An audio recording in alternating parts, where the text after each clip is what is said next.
નમસ્કાર, હું ધોરણ 8 ની વિદ્યાર્થીની ચંદન. આજે હું દૈનિક શિક્ષણનો અહેવાલ રજૂ કરું છું. આપ સૌ શાંતિથી સાંભળો. આજ રોજ તારીખ 4/3/2025 ને મંગળવાર. સૌ બાળકો 10:30 કલાકે શાળામાં આવ્યા. સૌ ગુરુજીને ગુડ મોર્નિંગ કહ્યું. ત્યારબાદ સફાઈ કરી. અમે સૌ પ્રાર્થના સભામાં જોડાયા. આજે પ્રાર્થના બોલાવવા માટે ધોરણ 8 નો વારો હતો.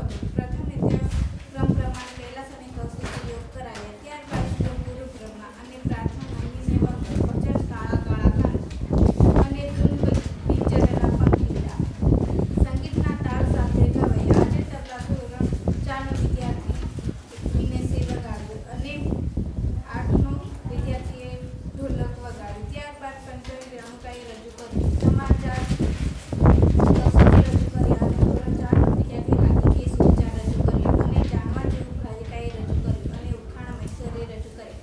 ત્યારબાદ આજના ઘડિયા 4 અને 5 બોલ્યા અને આજનું ગુલાબીનું સરે ધોરણ 3 ની વિદ્યાર્થી ભુવનેશ્વરીને બનાવી. ત્યારબાદ દિનેશ સરે ભજન ગાયું. પછી અમે ઉભા થઈને પ્રતિજ્ઞા બોલ્યા અને ભૂ સંજીવની યોજના હેઠળ દૂધ પીને વર્ગમાં આવ્યા. અમારા વર્ગમાં દિનેશ સર આવ્યા. અમે ઉભા થઈને નમસ્તે સર કહ્યું અને ગાયત્રી મંત્ર શ્લોક બોલ્યા. કામનો અહેવાલ ભાવિકાએ રજૂ કર્યો. દિનેશ સર દ્વારા હાજરી પૂરવામાં આવી. પછી દિનેશ સરે કેટલા વિષયમાં પાઠ બાકી છે તે જોયા. થોડીક વારમાં મોટી રિસેસનો ટર્ન પડ્યો. અમે આજનું મેણું પ્રમાણે દાળ ઢોકળી અને ચટકા જમ્યા. એટલામાં જ વર્ગમાં બેસવાનું ટર્ન પડ્યું. સૌ બાળકો પોતપોતાના વર્ગમાં બેસી ગયા. દિનેશ સરે ગુજરાતીની ચોપડી કાઢવા કીધી અને 7 વાગ્યે એ પાઠ કાઢ્યો. અમે ગુજરાતીની ચોપડી કાઢી અને 60 નાખ્યો એ પાઠ કાઢ્યો. દિનેશ સરે કવિ પરિચય વાંચ્યો અને કવિનું નામ ઈશ્વર પેટલીકર હતું.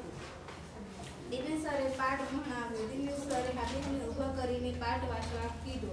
અમે બધા બાળકોએ પાઠ વાંચ્યો અને દિનેશ સર અને નિકિતા અને રણુકાએ ના સંખ્યાના ફોર્મ ભર્યા. એમ કરતાં કરતાં નાની રિસેસનો ટર્ન પડ્યો.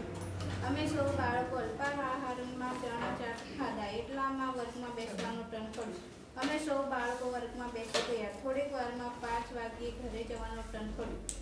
અમે સૌ બાળકો નીચે ઉતરીને લાઈન સરથી ઊભા રહીને કર્તવ્ય કર્યું. અમે સૌ બાળકો બીજા દિવસે નિશાળમાં નકશા કરીને ઘરે છૂટા પડ્યા.